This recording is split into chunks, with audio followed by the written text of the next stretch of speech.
We cross back to our economics reporter, Liabo Setho, at the investment conference in Sandton. She's joined by Trudi Makhaya, the president's economic advisor. And there's a lot that one needs to look at around the South African economy. Liabo, over to you. Francis, you're absolutely right. There's a lot that is going on in the economy, but as you said, that target of 1.2 trillion rand definitely has been met, and I think I have a suspicion that also exceeded, which my guest will probably take us into confidence and tell us just how much we're sitting on. I am joined this time around by the President's Economic Advisor, Ms. Trudi Makhaya. Thank you very much and welcome to SABC News. Have we exceeded the 1.2? Where are we standing? Well, you would have seen, the great celebration this morning when we reached the 1.2 trillion target. Yes. And there were further announcements after that. And there'll be more announcements in the afternoon. And when that is done, we will have a figure for the day in terms of new announcements. But we definitely exceeded the 1.2 trillion under very difficult circumstances. So, we've just been grateful for the support and, having the ability to show that despite all the challenges, South Africa is still an investable economy. When this investment conference or drive was launched back in 2018, it was seen as quite ambitious. It's 5 years later and we are sitting where we are sitting. You must be proud of the work that the presidency has done in bringing all these investors under one roof, even despite the challenging economic conditions. Yes. So despite all that's happening, we see that there are clearly opportunities to be had in the economy. I think as presidency, we've worked very hard to coordinate efforts across government to make sure that investors have a place where they feel that they can raise issues, have frank discussions. Investment envoys have also been a big part of that journey. But we see that we still have great opportunities in energy, even though energy is a constraint. At the same time, many investments that we see come from that sector. Yeah. Mining continues to pump ahead. We have some manufacturing, some agro-processing. Over the years, we've also had amazing ICT investments by the likes of Google, by the likes of Amazon, Microsoft, Liquid Telecoms, just, and the usual players, Vodacom, MTN. So we've really made progress. But, as the president said this morning, we actually need to do even much more. Yeah.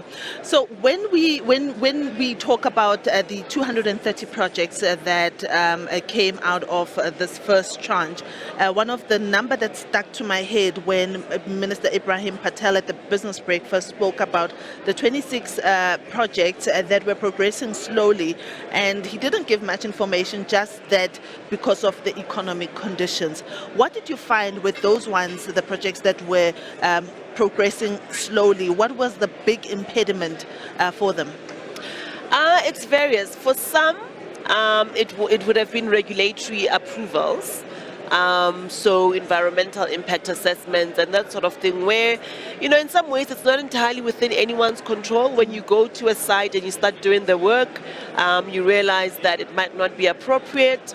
In other cases, unfortunately, you find communities have a different view on things like heritage sites. We've seen that in the Western Cape, for instance, there's been huge contestation on some of the investments around the location that has been chosen. So those kinds of issues arise, and we just try to work with the company, work with the community to say, let's find a way to solve this. Sometimes companies are also proactive themselves to find ways around those challenges.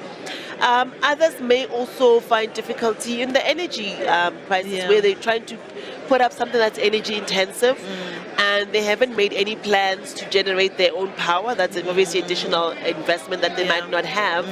And so they slow things down. Yeah.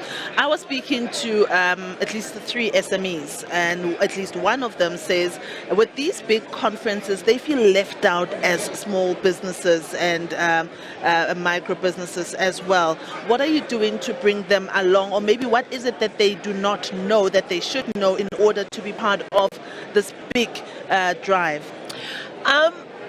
It's not that they don't know, but I think a conference like this where we do have a significant target, we have a lot of big companies which are trying to showcase their investments, we end up with a threshold above which an investment must be to be able to rise up above others.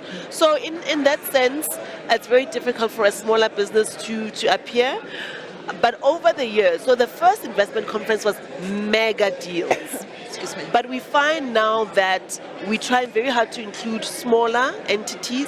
So this morning you would have seen we also had quite an interesting batch of property developers. We had an interesting batch of black industrialists. We had investments that go all the way down to just a couple of million of rands. So that's one thing that we do try to open up that space. But secondly, I think for the average SMME, it's unlikely they will be making a huge announcement in a place like this. But what's important, and what we say to companies that come here, is that they build local value chains. Yeah. And ensure that in their supply chains they support SMMEs. And a lot of the companies, even here in the exhibitions, have showcased how they're engaging other smaller companies in their supply chains. Yeah. As we look ahead at the new investment drive, the next 5 years, with a new target of 2 trillion, what would you say was the one thing that this new cycle taught you about investing in South Africa, and maybe a blunder that may have happened that you learned from? I think it taught me that we need to think differently about how we enforce certain regulations. So, there are big issues around energy, etc., logistics. But I was surprised to find that one of the most consistent complaints is actually around visas. Something that seems actually quite straightforward. But, fixing how we think about skilled people coming into the economy versus obviously limiting some of the harmful effect of excessive migration. I think that has been an important lesson to say that, something that seems so mundane can actually hold up. You find someone saying, I actually want to build a plant. Yeah. I only need to bring 2 engineers from another country to lead the team here. But they can't come in. So I think it's just taught me we have to focus at the small things. But of course they're not small given the policy challenges that we have, but we also need to take care of that. All right. 47 companies, I think it was about by 11 o'clock that I had heard that 47 companies. Where are we sitting at now of those who have pledged, according to your knowledge?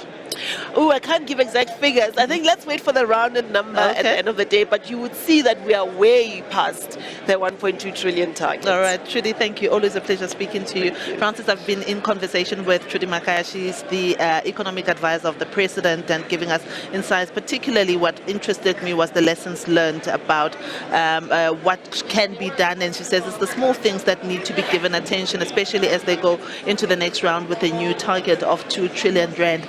And with that, I'll hand over back to you in studio. Thank you very much. Liabo Setho coming live from Sandton.